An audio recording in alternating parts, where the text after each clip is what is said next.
కుమరంపై ఆసిఫాబాద్ జిల్లా కేంద్రంలో భారత ప్రజాతంత్ర యువజన సమాఖ్య 46వ ఆవిర్భావ దినోత్సవాన్ని ఘనంగా నిర్వహించారు.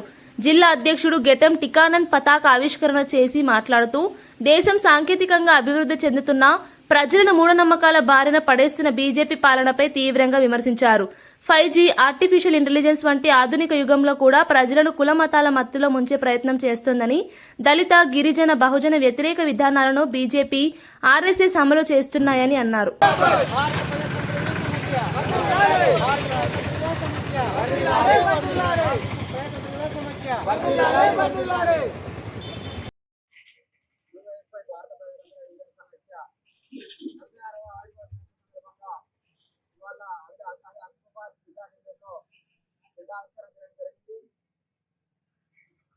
ప్రజాతంత్ర యువజన సమైక్య డివైఎఫ్ఐ 1980 పంజాబ్ రాష్ట్రంలోని లూధియానా నగరంలో మహాసభలు నవంబర్ 1, 2, 3 తేదీలలో విద్యా, ఉపాధి, ఉద్యోగం కోసం ఏర్పడి ఆర్నిషలు అప్పటి నుంచి ఇప్పటి వరకు వాళ్ళ పెద్ద ఎత్తున ఈ దేశంలో నిరుద్యోగుల పక్షాన ఉంటూ, యువకుల పక్షాన ఉంటూ ప్రభుత్వానికి సమస్యలపైన నిర్ణయిస్తూ పోరాటం చేసిన పరిస్థితి ఈ దేశంలో ఉన్నది.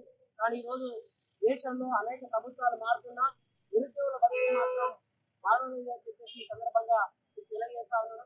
ఎందుకంటే ఈరోజు బీజేపీ ప్రభుత్వం అధికారం వచ్చిన తర్వాత గెలిచాడు ప్రభుత్వం కాంగ్రెస్ ప్రభుత్వం, కానీ ఉద్యోగం మాట కూడా ఉద్యోగాలు ఇవ్వట్లేదు. అందుకని చెప్పేసి ఉద్యోగాలని ఇవ్వాలి, ఉపాధి కల్పించాలి. ఈ దేశంలో, ఈ రాష్ట్రంలో పరిశ్రమలు ఏర్పాటు చేయాలి, ప్రభుత్వ పరిశ్రమలు ఏర్పాటు చేయాలి. ప్రతి ఒక్క యువతకి ఉద్యోగాలు, ఉపాధి కల్పించే విధంగా ఈ ప్రభుత్వాలు చొరవ తీసుకోవాలని చెప్పేసి మేము ఈ ప్రభుత్వాలు వినియోగిస్తున్నాం. లేని పక్షంలో భవిష్యత్తులో చాలా పెద్ద ఎత్తున ఆందోళన కార్యక్రమం చేస్తామని చెప్పేసి కూడా ఈ సందర్భంగా తెలియజేస్తా ఉన్నాం.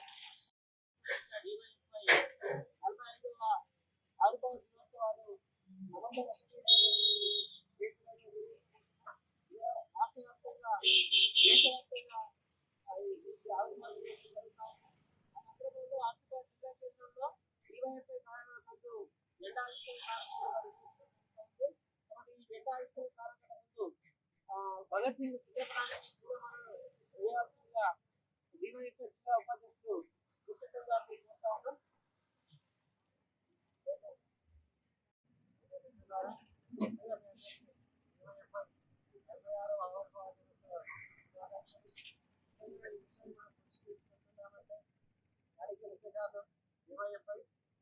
ఏర్పడింది కేవలం నిరుద్యోగ సమస్య గురించి కాదు, విద్య, ఉపాధి, మహిళల రక్షణ, సమాజం కోసం పోరాడుతూ ఉన్నది. పోరాటంలో అనేక విధాలు ఎంతో మంది డివైఎఫ్ఐ నాయకులు ప్రాణాలు అర్పించడం జరిగింది. ఆదర్శంగా తీసుకొని ఎదిగి పోరాడుతూ ఉన్నది. ముఖ్యంగా ఈ 2014 తర్వాత నుంచి ఏదైతే బీజేపీ ప్రభుత్వం ఏర్పడిందో కేంద్రంలో, ఆ ప్రభుత్వం తీసుకున్నట్టు వివాదాస్పదమైన నిర్ణయాలు ప్రతి ఒక్కరిని తిప్పుకుంటా ఉన్నది.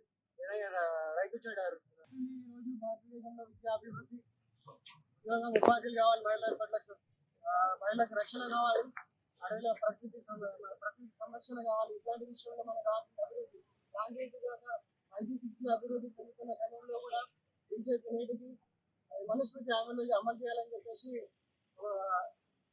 ఆలోచనలో ఉన్నాయి. దీన్ని మన యువతగా తిప్పుకొట్టాల్సిన అవసరం ఎంతైనా ఉంది. దీన్ని రద్దు చేసుకొని బీజేపీ అంతరాన్ని పసిగట్టి దాన్ని తిప్పుకొట్టి భవిష్యత్తులో బీజేపీ ఎదగకుండా ఆర్ఎస్ఎస్ ప్రజల్లోకి రాకుండా తిప్పుకొట్టాల్సిన అవసరం ఎంతైనా ఉంది.